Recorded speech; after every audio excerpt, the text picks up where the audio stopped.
Биздин негизи 3 досубуз бар экен. Биринчи досубуз мал-мүлк, байлык. Ал өлгөн күнүбүз Астанадан дагы сыртка чыкпайт экен.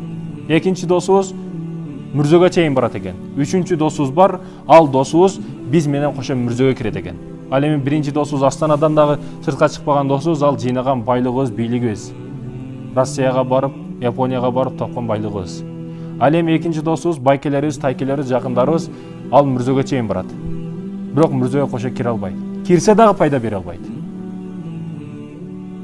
Ал эми үчүнчү досубуз биз менен кошо мүрзөгө кирет. Ал кылган жакшы амалдарыбыз, иштерибиз.